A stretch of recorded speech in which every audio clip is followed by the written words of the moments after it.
Glad you're here today. We had a good, restful vacation. Have you ever been to the middle of nowhere and nowhere? That's where we were. I mean, the closest Walmart was like an hour and 15 minutes away. And so we got to our resort on that Sunday evening, and Audrey said, guess what? You and Emmy are going to Walmart. So we drove to Walmart, shopped there, came back. We just rested. We enjoyed the vacation. If you'd like a great place to go to that's in the middle of nowhere, Waterside Resort is it. You sit in the resort and look out over the Albemarle Sound. If you've ever been that direction on Highway 32, there's a 3.5-mile bridge that goes across that sound. So if you want to go to the middle of nowhere, that's it. But we had a great time. We're glad to be back. Have you had a good week so far? All right, one person. All right, I'll ask you again. Have you had a good week so far? Good, all right. And I'm glad you're here today. You go ahead and take out your sermon notes and take your Bibles, if you brought them, and turn to Ruth chapter 2. We are in the middle of a series on the book of Ruth. And before we do that, I just want to turn around and say to somebody, good morning, or glad you're here.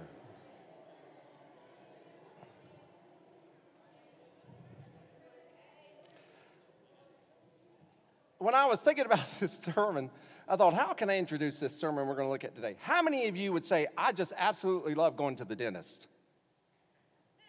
Nobody. One person, my wife. Yeah, she's on drugs this morning, by the way, okay? I hate going to the dentist. I hate it. It's not the dentist, it's the needles. I'm a baby when it comes to needles. I can kind of handle the ones in the side of the mouth. Years ago, I had a great dentist. He told me that if a dentist is doing it right, he will massage your gums back and forth. He will massage them a little bit for about a minute and slowly stick the needle in, slowly keep working that needle in, and then slowly push that syringe to where the Novocaine goes in. And he says you shouldn't feel really anything. If you feel something, it means he's rushing, okay? But the ones I can't handle are in the roof of my mouth. You ever had those? If you haven't, bless your heart, okay? My blood pressure will go up through the roof. And years ago, I had to have some wisdom teeth cut out. And my dentist says, we got to give you needles up in the roof of your mouth. I said, oh, no, you're not. It ain't happening. He said, oh, yes, we will. I said, well, I don't understand. How can you massage these and I don't feel it, but when you do this, I do? He says, well, there's very little tissue there in the roof of your mouth. I said, okay. I said, well, you're not going to be able to do this. I said, I can tell you my blood pressure is up through the roof. My blood pressure is normally 90/60. He said, he told one of his attendants, bring in a BP, let's check him. My blood pressure was 280/180.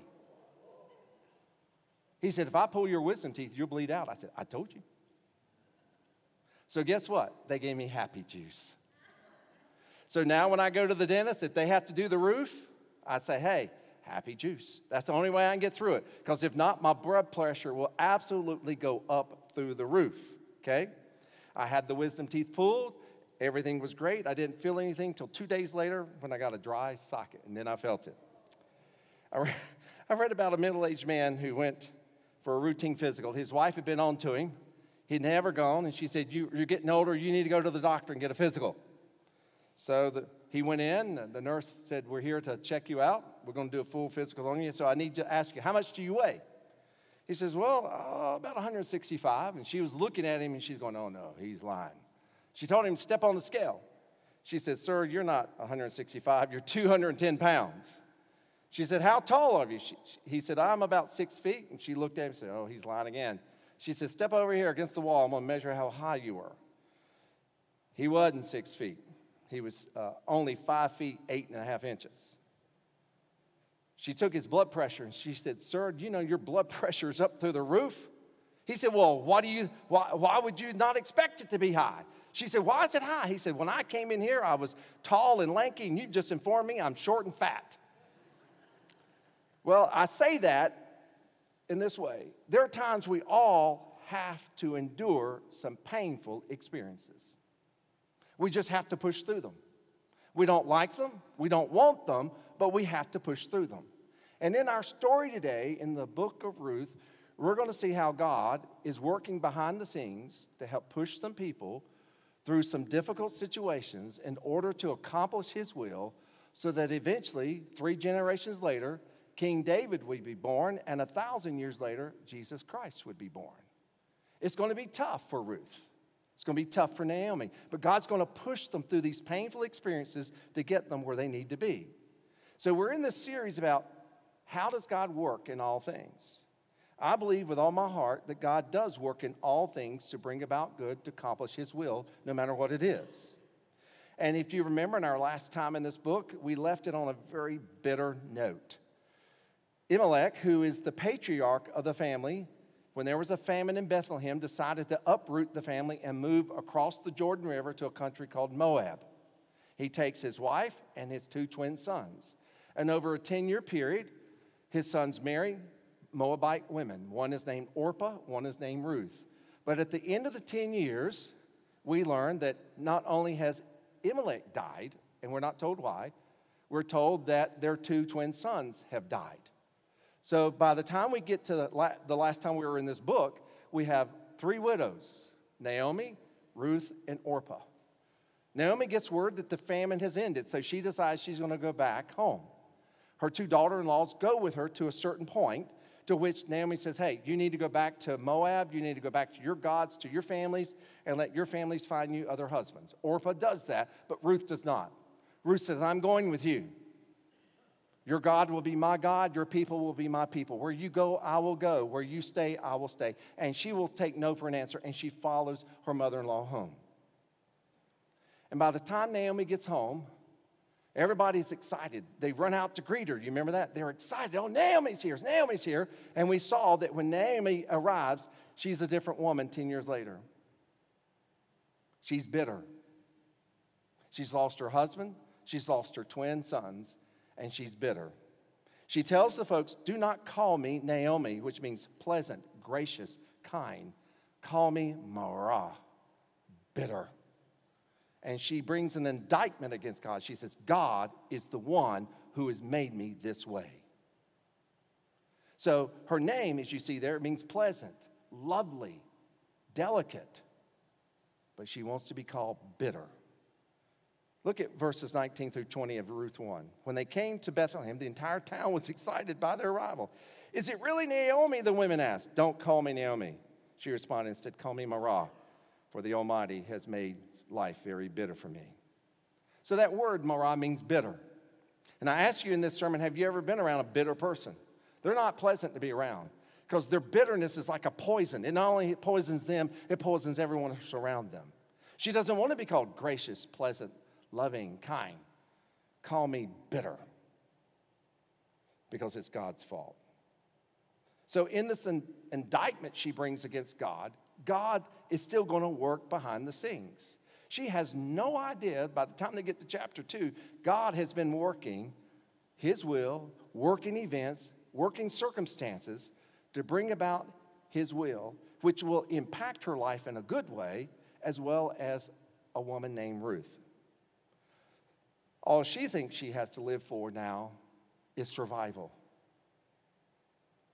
All she thinks is that as she walks through the city streets, people go, oh, look, there's poor, pitiful, bitter old Naomi. I guess we should help her. And while Naomi has abandoned God, she's about to learn in chapter 2, God has never abandoned her. Her life is about to do a 180 very quickly in the next 24 hours in chapter 2. You see, when many people read the book of Ruth, they'll say something like, well, isn't Naomi lucky that her life began 180 degrees 24 hours later? Luck has nothing to do with it. Listen to me. There is no such thing as good luck or bad luck. There's no such thing as good karma or bad karma. There is the Lord for believers and there is Lucifer for everyone. Listen to me. If you are a type of person as a believer, I'm lucky, that in Scripture is called blasphemy. Christians should never use the word luck or good luck or bad luck or good karma or bad karma or I guess the stars were all arranged for me. No, that's blasphemous because you're not giving God credit for everything good in your life. Look at James. Every good and perfect gift comes to us from where? God. It doesn't come from luck. So quit using the word luck if you're a believer. And if you're not a believer, quit using it. Most people read this story, and I've heard people tell me this story over and over through my life. Ruth and Naomi were just lucky. There is no luck here. It's the Lord working behind the scenes. And for a believer living in a generation, we are prone to use the words of our culture to express how good things are. I'm encouraging us as a people of faith, whatever good is in your life, give all the credit to Jesus Christ, because that's why it's good. And though we may not hear voices, there may not be any angels that appear that direct us on our way, God is still working behind the scenes, even when your life seems turned upside down, even when things seem horrible or bad. And when I was preparing for this, I thought about a verse I had to memorize when I was a small child in Sunday school, Proverbs 3, 5, and 6. I'll read it from the NLT. I memorized it in NASB, but it says this: trust in the Lord with all your heart. Do not depend on your own understanding. Seek his will in all that you do, and he will show you which path to take. Whatever's going on in your life, however bad it may be, trust the Lord. He is working behind the scenes to work this out for his glory. It's not luck that makes it turn around, it's the Lord. It's not a coincidence that turns it around, it's Christ. And I imagine when the prophet Samuel, who most scholars think is the author of this book, was penning this book, he does what a lot of good authors do. He gives us an opening statement in chapter 2, verse 1, which in literature is called foreshadowing. And if you've ever taken a literature class, you know what foreshadowing is. Foreshadowing is a statement or a paragraph that lets you kind of know how the rest of the story is going to go. It sets the theme. And that's chapter 2, verse 1. Look at it. There is this unbelievable statement. Now, there was a wealthy, I love this. There was this wealthy man, an influential man in Bethlehem named Boaz, who was a relative of Naomi's husband, Elimelech. So with this brief statement, now you read it in the English, you miss it, because in the Hebrew, it's loaded, giving us a lot of quick biographical information about this man named Boaz. Verse 1 is kind of a loaded biographical statement of this man that God's going to use to eventually become the wife of Ruth, who they will have a son named Obed, who will have a son named Jesse, and who Jesse will have a son named who? David, who 1,000 years later will be the ancestor to Jesus Christ. Naomi doesn't see this. Ruth doesn't see this. They think they're just two widows living back home, and nobody's going to care for them. What they don't realize, in verse 1, God's got it already worked out. And as we see in this story, it will not be luck. It will be the Lord. And whatever's going on in your life, I said again, whatever bad's going on in your life, whatever's trying going on in your life, ride it out. Push through it, because God is going to make you see sunshine soon. So what's the first quick thing we learn here about Boaz? First, it's in his name. Boaz's name in Hebrew literally means lively, swiftness, and quickness. And we're going to come to see how he lives up to his name in the rest of chapter 2, 3, and 4 as we make our way through the book. The second thing we see here is the Bible defines him as a relative of Naomi. Okay, you'll see there. The Hebrew word used in verse 1, chapter 2, is the Hebrew word yoda or moda. It literally means kinsman. And this is going to be a theme in the book of Ruth, that the Old Testament set aside what's called a kinsman redeemer. If a husband died and he had no sons, God took care of that, because in those days, in the Old Testament day, a woman was cared for, taken care of by her husband, or if he died, her sons. If she had neither, God put a provision in the Old Testament law for that widow to be cared for. It's called the kinsman redeemer. And we're going to see how God will use Boaz to become that kinsman redeemer for Ruth. Here's a third thing we learn. Though the Bible does not tell us how he is related to Naomi, what is called an other rabbinic tradition, meaning tradition that was passed down through the centuries by rabbis since this story, they kind of give us an indication how Boaz is related to Naomi. It's found in the Bara Batra.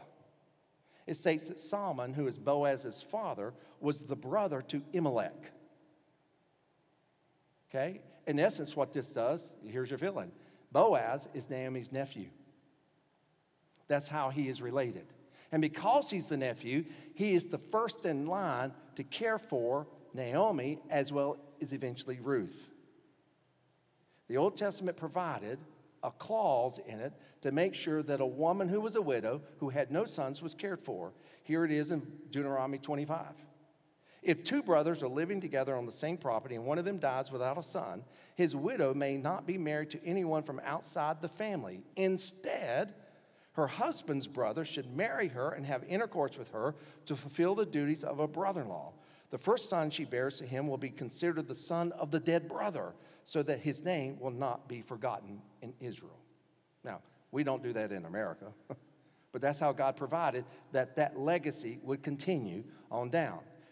We're going to see that Naomi is unaware that Boaz is aware of this commandment in the Old Testament law. And Boaz, by the time we work our way through chapter 2 and get to chapter 3, he will implement this as a way to marry Ruth. Now, Ruth has no idea that Boaz is related to Naomi, but she's soon to find out.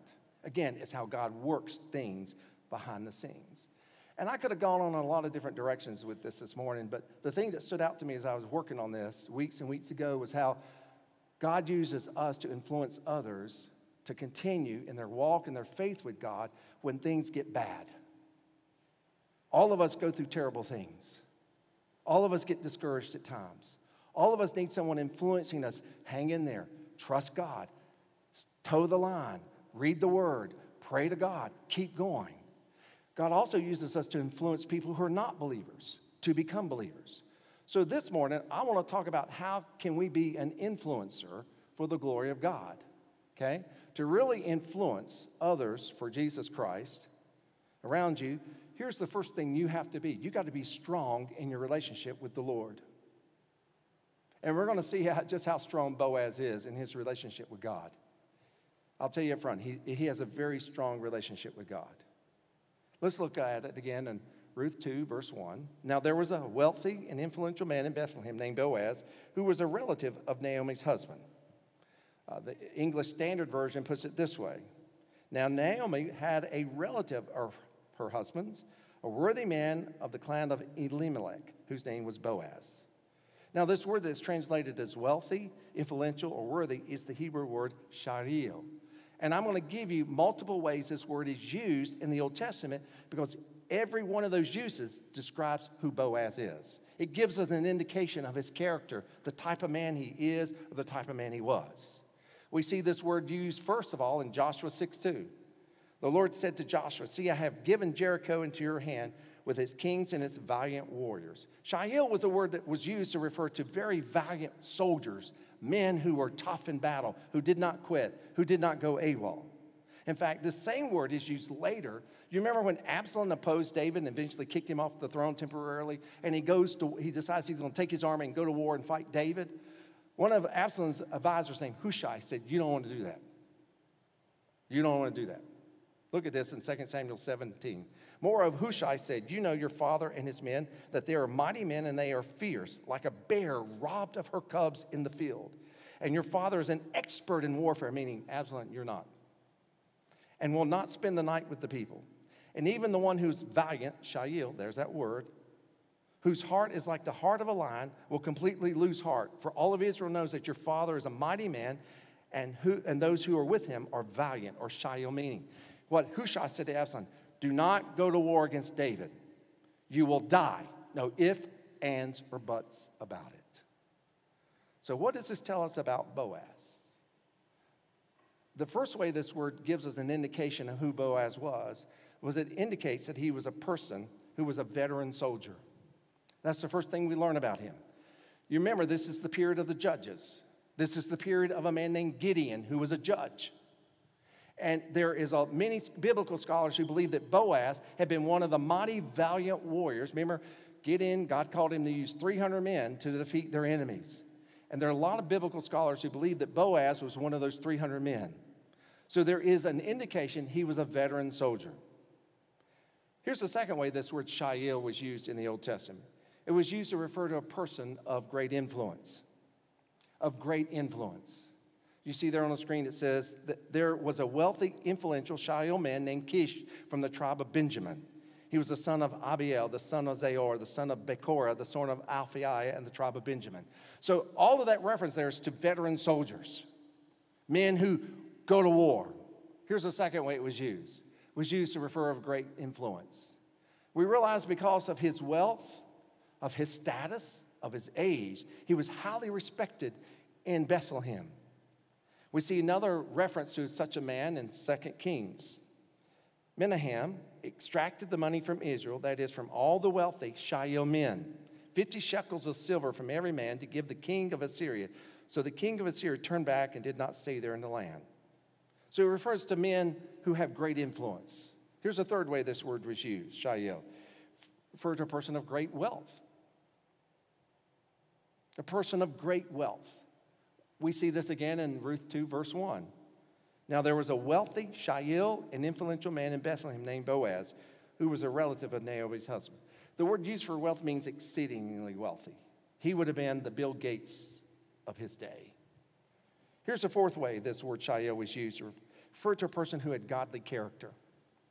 He was a man who loved God, who had this passionate love for God. He lived a godly life. He was a righteous man. Look how this is said in Ruth 3:11. Boaz said to Ruth, "Now don't worry about a thing, my daughter." You hear the tenderness in his voice, the sensitivity in his voice. "I will do what is necessary, for everyone in town knows that you are a virtuous Shaul woman." So it's a reference here to now Ruth's character.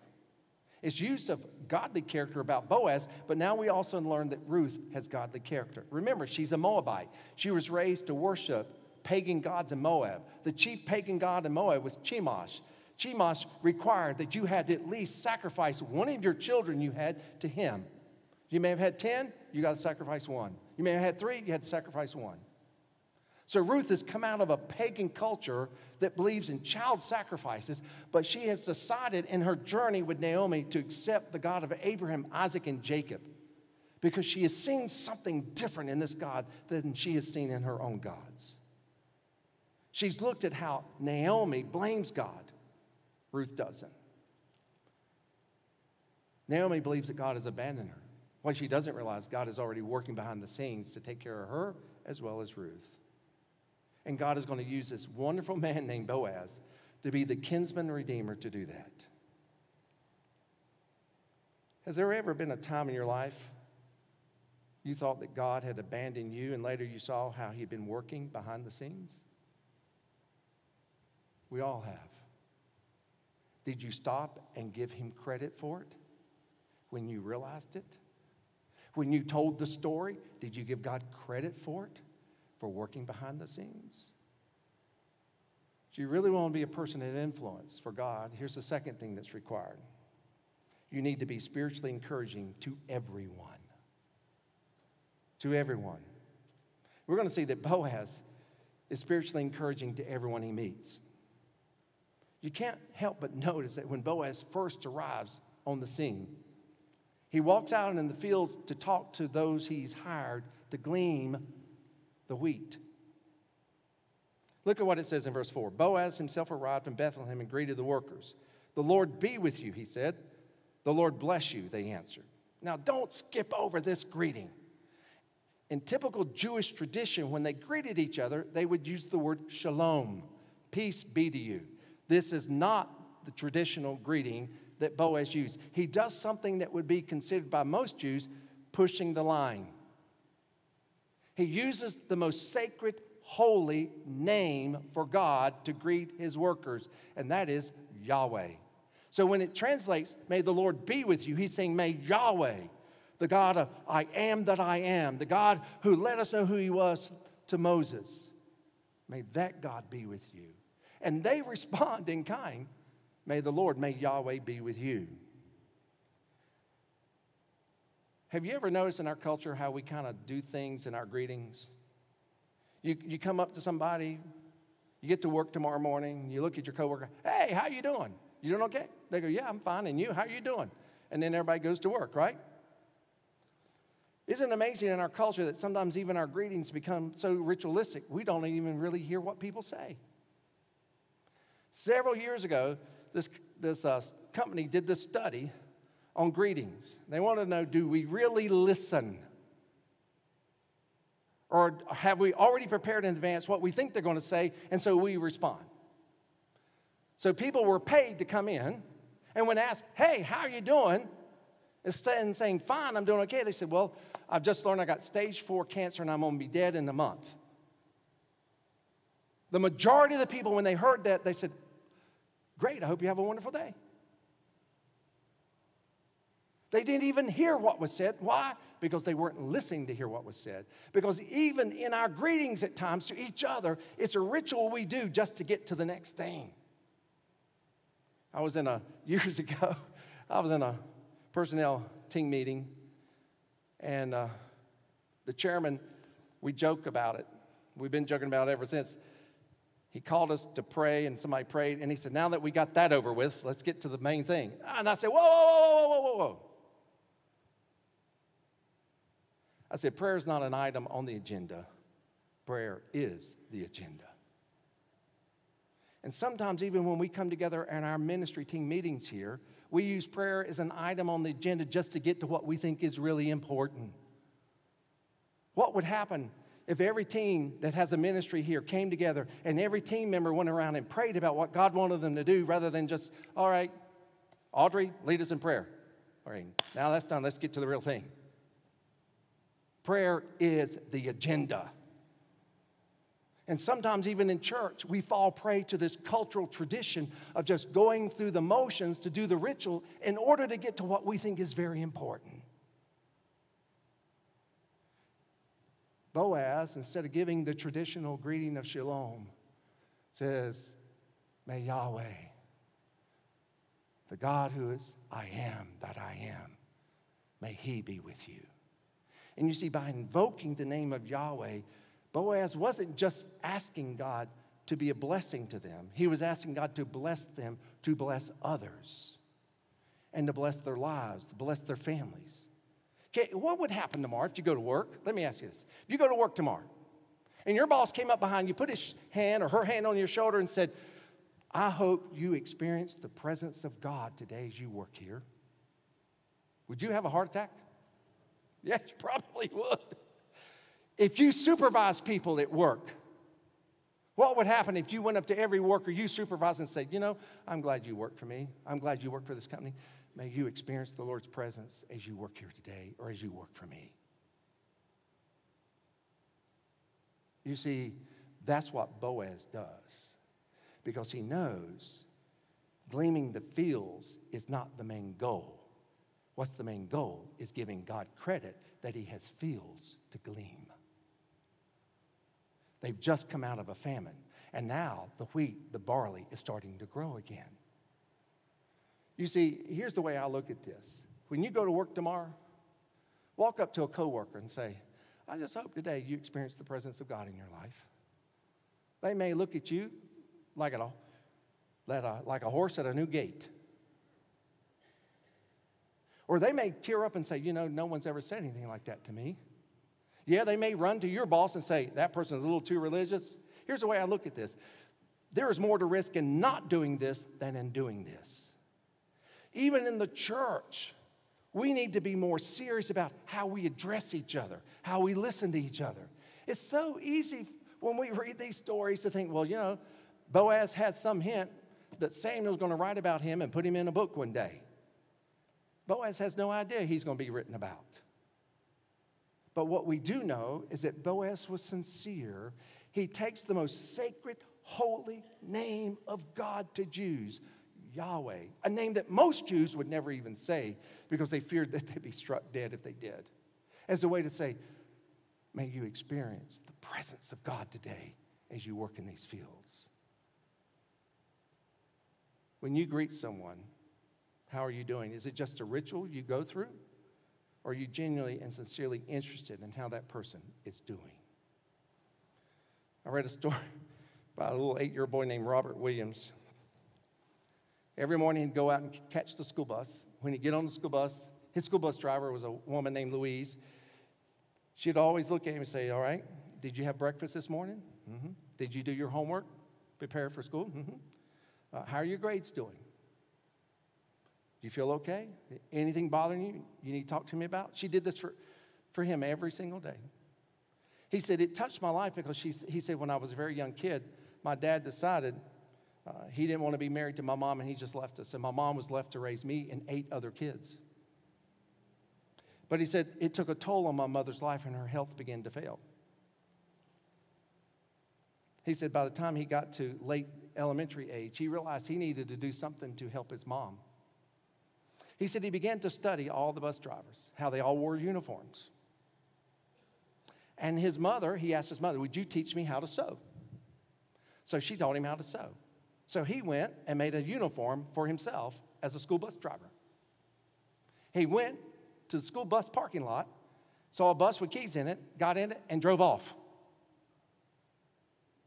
Other bus drivers called in saying, we think there's a small kid driving a school bus down the street. So police were notified. They set up a roadblock and stopped him. When the police officer got him off the bus, he said, what are you doing? He said, well, my mom's health is failing, and I just wanted to do something to help her. Because you see, I have this school bus driver named Miss Louise. She's always very interested in how I am doing. And it's not she's just asking questions. She sincerely wants to know. Well, the police didn't want to charge him. They said they'd let him out on probation if he promised not to do it again. He promised he would keep his nose clean. In fact, the HR director of the bus driving system said, when you're old enough, come back and I'll give you a job. When he turned 25, he was old enough to be a school bus driver. He contacted the bus company and the director, who remembered the incident. He said, I completed my training, and I went up personally to Miss Louise and thanked her for the impact she had on my life, because I knew every morning when she asked me those questions, it wasn't a ritual she was going through. She was genuinely concerned about my well-being and how I was doing. And he said, the only reason I'm a bus driver is because of her. He went on to become a supervisor, and he later retired from it. Don't forget, these are the days in Jerusalem and in Israel where Jews decided what was right and wrong. Morality's gone out the window. It was all subjective. You decide what's right and wrong. Boaz cares more about his peasants working for him than he does about anything else. He's a godly man. They've come out of this horrible famine. He wants to provide for them. And many times in churches when we come to worship or we come here on Sunday morning, someone asks you, how are you doing? Do you just give the cultural expected response? Fine. I'm doing okay. What do you think would happen if you honestly told that person how you are really doing? What would you think would happen? See, I've often wondered when the Bible commands us to share our concerns with each other, why Christians are often hesitant to do that. Who else can we depend upon but each other and the Lord Jesus Christ? Do we just see prayer as a job we have to do to get on to something else? It is my prayer for our church that we would be open and honest with each other. If you walk in here on Sunday morning and it's been a bad weekend, I don't mind you telling me that. I'll pray with you right there. Because I want you to see and I want you to believe that no matter how bad it is now, God's working behind the scenes. He will remove these dark clouds eventually. And on the canvas of Scripture, the portrait of Boaz is a very godly and righteous man. He has integrity. He's honest. He has humility. He's diligent. He has character, and he gives all the credit for the good in his life to God. I imagine he wasn't all that interested in the local girls because they probably just wanted to marry him for his money. He probably talked about God too much, which upset a lot of other people. But Boaz wasn't interested in settling for someone of lesser character and true interest. He wanted to honor God with his life. Look at Judges 21:25. It says this. In the days of the judges, this is the day of Boaz, the day of Ruth, the day of Naomi. Israel had no king, so the people did whatever seemed right in their own eyes and opinion. They're making up morality from day to day. So in the days of Boaz and Ruth and Naomi, righteousness and holiness and godliness has gone out the window. There is no morality except what you determine for yourself. But Boaz is this unique man standing alone against a culture that has walked away from God. He is going to stand for God no matter what. And God will use him to influence others in the same way. Number 3, to really influence people for God, here's what you need to be. You need to be passionately connected to God, even when others around you are passionately disconnected from God.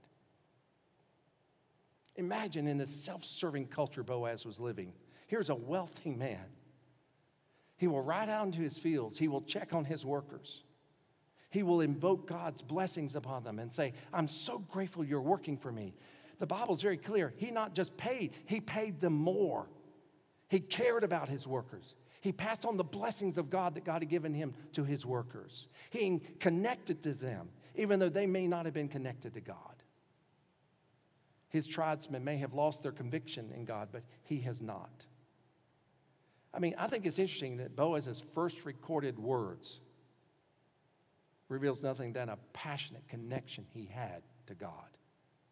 He greets his workers with something like this. Listen, God is not only worth following, but I hope you will intensely sense his presence in the field as you work today. So if you want to influence other people for God, you've got to stay connected to God, even if they're not. Here's the 4th thing. To really influence workers, influence people today, here's what you need to be. You need to be self-sacrificing when everyone else around you is self-serving. Over vacation, one of the things I did was occasionally check the news, see what was going on. I'm just amazed how more self-centered our culture is becoming. It's all about me. It's all about what I want. I could care less about anybody else. What we see with Boaz, he is self-sacrificing. This was a time when everybody did what they wanted to do and decided what was right and wrong in their own eyes. Boaz is a man who cares about his people. He cares about his relationship to God. So he's going to work and be caring and loving even to the lowest class in his day. Why? Because he knows the Old Testament law commands him to do so. And this is why he does it. Let me show it to you. Leviticus 19 says, when you harvest the crops of your land, do not harvest the grain along the edges of your fields, and do not pick up what the harvesters drop. It is the same with your grape crop. Do not strip every last bunch of grapes from the vines, and do not pick up the grapes that fall to the ground. Leave them for the poor and the foreigners living among you. I am the Lord your God. The law of Moses dictated that they had the freedom to grow crops, they had the freedom to harvest those crops, but on the edges of that farmland, they had to leave that for the poor and for foreigners. And now coming out of a famine, farmers were not doing that. Whatever fell to the ground, they sent their workers back to get it again. They're not going to share anything, especially to a Moabite woman who they considered unclean, who they considered a foreigner. I mean, who in their right mind would care for people in a day of coming out of famine? Boaz. That's who he is.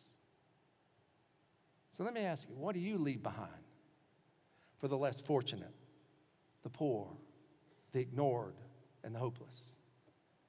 When you're in a conversation with someone, do you glean through what they are saying and not saying? Do you look for the body language, the tone, to see what they're not saying, to pick up of how God could use you to help that person? Or do you just move on to the next thing? You see, because Boaz accepted the burden of obeying the law in Leviticus, he will actually discover his future bride-to-be named Ruth. Look at it in Ruth 2. And Ruth the Moabite said to Naomi, now I want you to notice here how the prophet Samuel does this. He continues to call Ruth a Moabite, not to be racially prejudiced, but to let us know the racial prejudice against Ruth living in Bethlehem. And Ruth the Moabite said to Naomi, let me go to the field and glean among the ears of grain after him, in whose sight I shall find favor. And she said to her, go, my daughter. So she went out and gleaned in the fields of the reapers. In those days, when they were gleaning fields of wheat or barley, gleaners would carry a sickle in one hand, and they would reach down and grab some wheat or barley and cut off the stalk, okay? And they would drop that stalk, or they would keep holding more stalk as they could, and then they would tie it up and leave it on the ground for people to come behind them and pick it up, or they would just drop it on the ground, and those handlers would come back and tie them up and put them in a cart and take them away. And so that's what she's going to go out. She's going to go out and get her a sickle, and she's going to cut off some wheat and barley so that they can live. And in those days, the poor were not being anything left behind for them. Boaz, the way the scripture words it, is about the only landowner allowing people, foreigners to come, the poor to come, and glean from his fields. You see, living as a gleaner back then would be as difficult as trying to recycle aluminum cans to a recycling center. The greedier the farmer, the less they're going to leave behind. And what Samuel is wanting us to know is that Boaz honored God in the Old Testament law. I will do what God says, and God blesses him for it. So much so, what he doesn't know is God setting him up to meet his future wife. Look at Ruth 2:3b. And she happened to come to the part of the field belonging to Boaz, who was of the clan of Elimelech. If you could read Hebrew, you would see it literally puts it this way. She chanced upon the field. Now, in our English grammar, that doesn't make sense, okay? But in Hebrew, sometimes they write it in a way that you emphasize a word. We say something similar. We'll say, can you believe that happened? Oh my gosh, can you believe that happened? We do it too. We just say it with many words. Hebrew uses one word, and the way they place it means say the same word again. It's for emphasis. And Samuel is saying this wasn't just a chance. This just wasn't a coincidence. This was the providence of God working to bring these two people together. And I imagine Samuel smiled when he wrote that. Yes, Ruth goes to this field. There was no voice saying, Ruth, turn left, go down a half mile, turn right. There's a voice, turn. He just says she happened to come to this place. As the way to say, God was engineering her to get there. Again, it reminds me of Proverbs 3:6. In all your ways acknowledge him, and he shall direct your paths. I like how John Piper writes about the providence of God. He says, life is not a straight line leading from one blessing to the next and finally to heaven. Life is like a winding and troubled road, switchback after switchback. And the point of biblical stories like Joseph and Job and Esther and Ruth is to help us feel in our bones, not just know in our heads, that God is for us in all these strange turns. God is not just showing up after the trouble and cleaning it up. He is plotting the course and managing the troubles with far-reaching purposes for our good and for the glory of Jesus Christ. Most of you know, though, the Old Testament story about Joseph. He's the 11th brother of 12 brothers. And the Bible leads us to believe that he was the favorite son of the 12. And his father played this up, and it created jealousy among the 12 brothers. And Joseph got a little chip on his shoulder. Remember, his father gave him this robe that was multicolored, and he would walk around, parade it around, and say, see, I'm daddy's favorite. And his brothers got ticked off about it. And age 17, they decided, we got to get rid of him. We got to kill him. And then when they couldn't kill him, they said, well, let's fake his killing. So they sold him to Midianite traders. They took his robe, killed a lamb, dipped it in blood, took it back to their dad and said, we hate to report this, but your favorite son, Joseph, is dead. And then Jacob weeps and mourns the loss of Joseph. Joseph thinks his life is over. He is sold eventually by these Midianite traders to a guy named Potiphar, who is in the royal cabinetry of Pharaoh. And he becomes a slave to Potiphar and Potiphar's household. And through the story, if you remember, Potiphar's wife accuses him of making inappropriate sexual advances at her. So he's thrown into prison. And while he's in prison, he encounters a cupbearer to the king and a baker for the king who are also been thrown into prison because they've ticked off the king. And they begin to have these strange dreams. And it disturbs them so much they can't figure out what the dream is about. Joseph said, well, God has given me the ability to interpret dreams. Tell me your dream. So he tells the cupbearer. The cupbearer tells him the dream. And Joseph says, well, here's what the dream means. In 3 days, you will be restored to your position. And you will have life and you'll serve the king. The baker said, well, let me tell you my dream. And he tells him the dream. What does it mean? Joseph said, well, in 3 days, you'll be brought before Pharaoh and you'll be impaled on a pole for the birds to eat. And that is exactly what happened.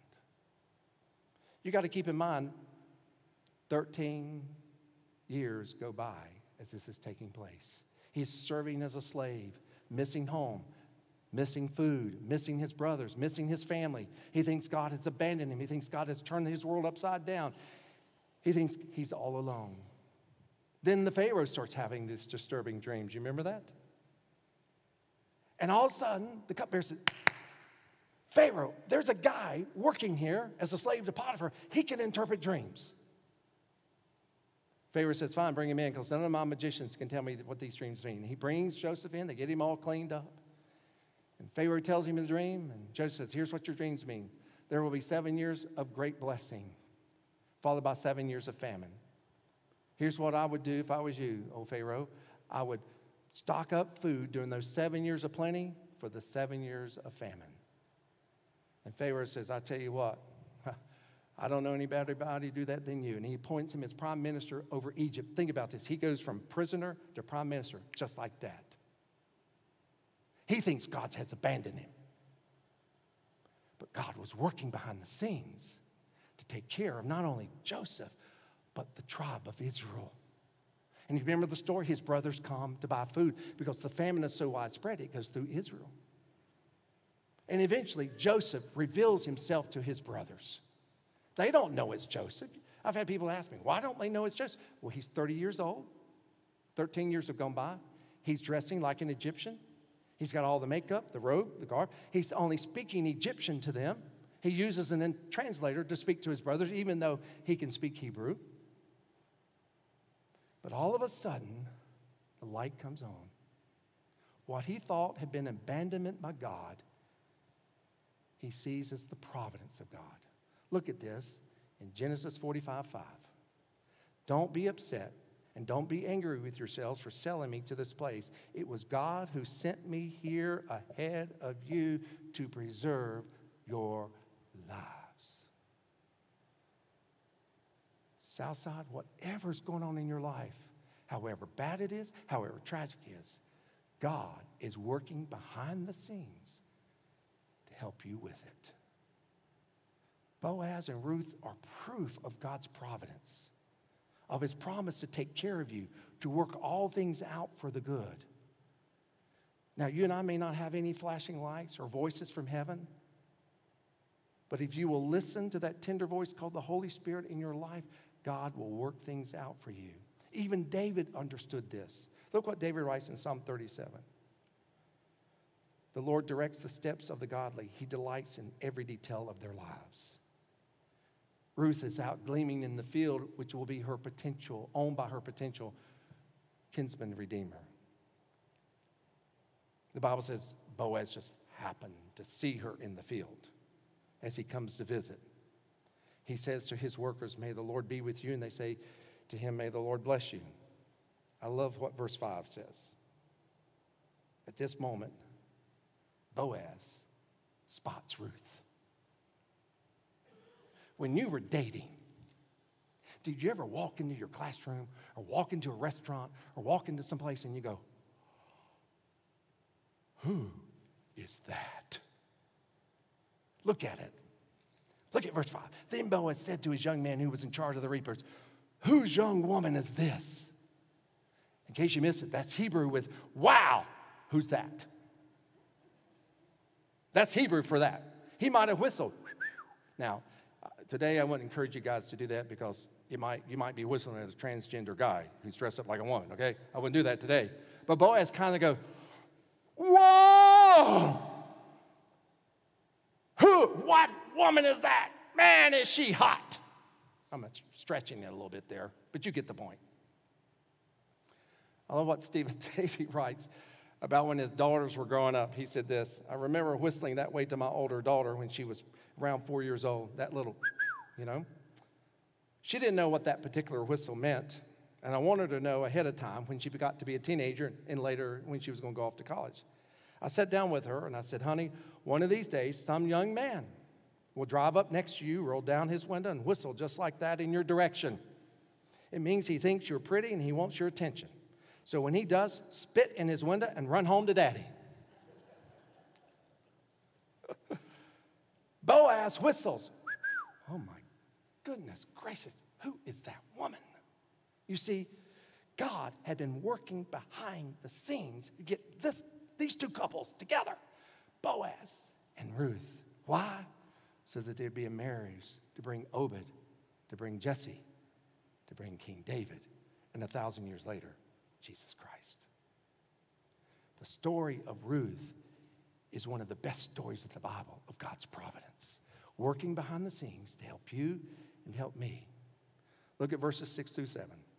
The servant answered, she is a young Moabite woman.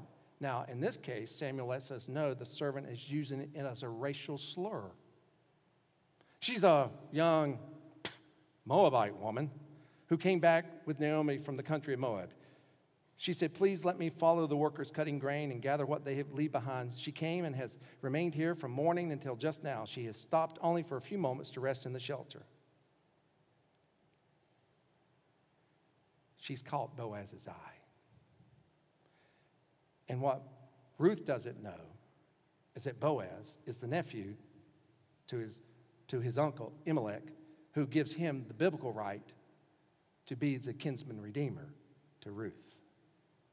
And what we're going to see is she's going to carry home more grain than anyone ever did in Israel because of his kindness and generosity. It's kind of like when I thought about this, I remember my single years when I was dating, and women, you may not realize this. When a guy goes to ask a girl out for the first time, he is scared to death. Because what if she says no? I mean, he's crushed. If she says yes, he's ready to go. But we get nervous when we go to you and say, hey, would you like to go on a date? Boaz is kind of moving fillers behind the scene. Who is this woman? Because he wants to know how to approach her. Look at verses 8 through 9. Then Boaz said to Ruth, listen, my daughter, stay here in my field to gather grain for yourself. Do not go to any other person's field. Look at that. Continue following behind my women workers. Watch to see which fields they go and follow them. I have warned the young men not to bother you. When you are thirsty, you may go drink. Take water from the water jugs that the servants have filled. So Boaz says, hey, I'm going to bring you under my protection. In those days, they had water coolers, water jugs filled with water. Since Ruth is a foreigner, she would have had to walk all the way back into Bethlehem to get her water and then come back to the field. He says, I'm not going to allow that to happen. You're going to drink from the same water jugs that my women workers drink from. Did you notice that Boaz has already commanded his men not to bother Ruth? This Hebrew word that's translated as bother, neged, it can mean to harm, abuse, or sexually molest and rape. You see, a Moabite woman is considered a foreigner. She's considered unclean. It would be, in that culture, okay for those Jewish men to rape her, to sexually harass her, sexually molest her.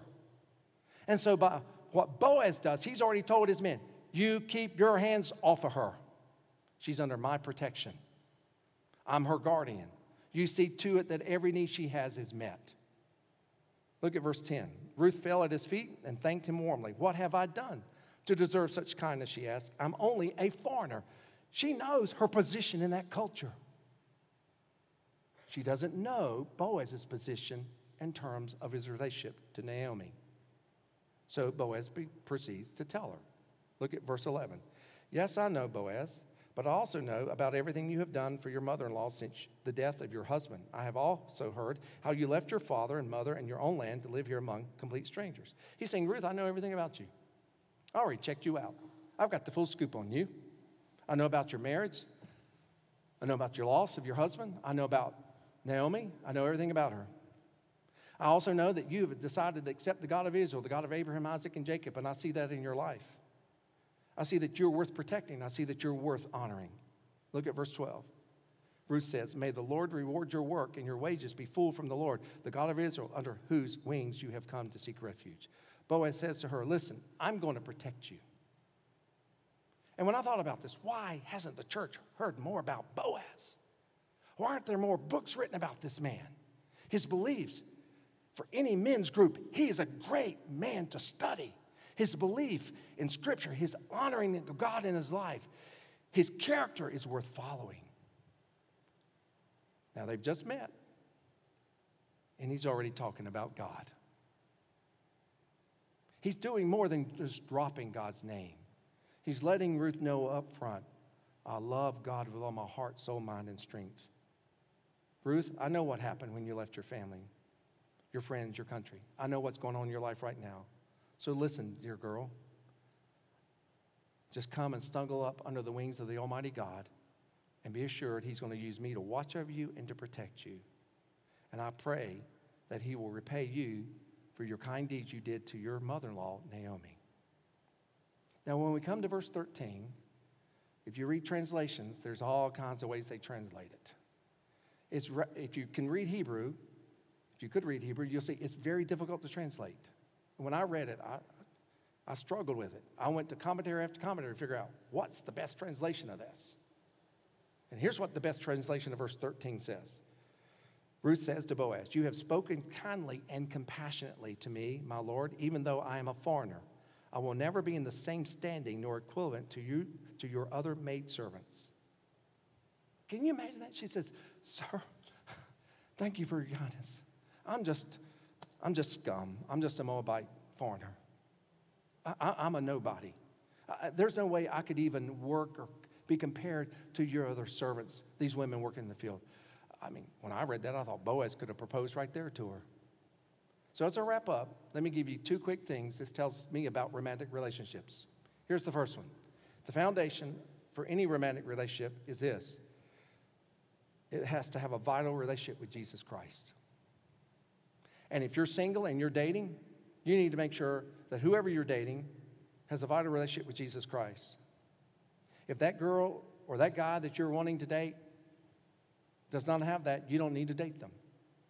Or they may acknowledge God, or they may come to church. They may walk into here.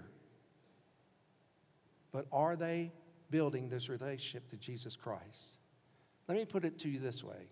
Don't let your growing hormones make the decision. Let a holy God make your decision. When I do premarital counseling, there are things I look for in a couple's relationship.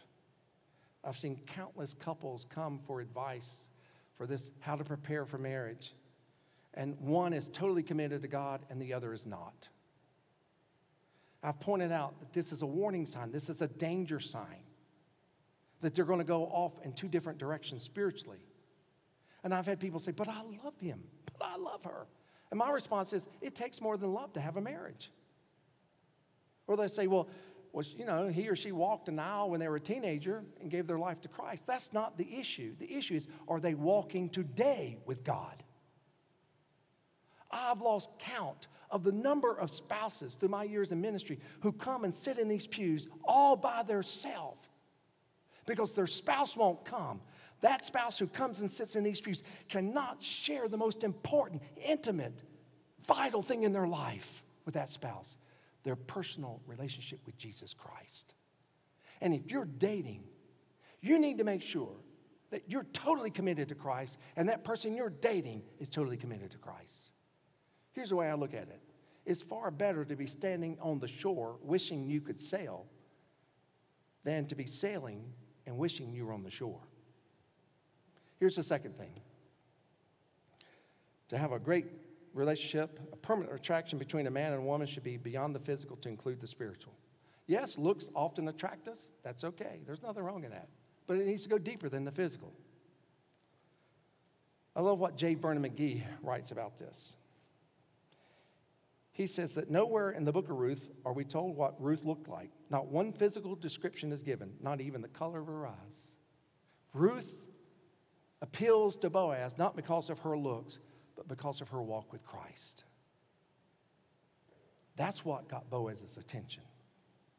And because of that, they will eventually marry.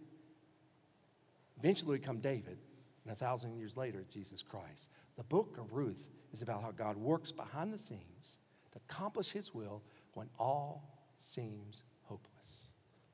Let's pray.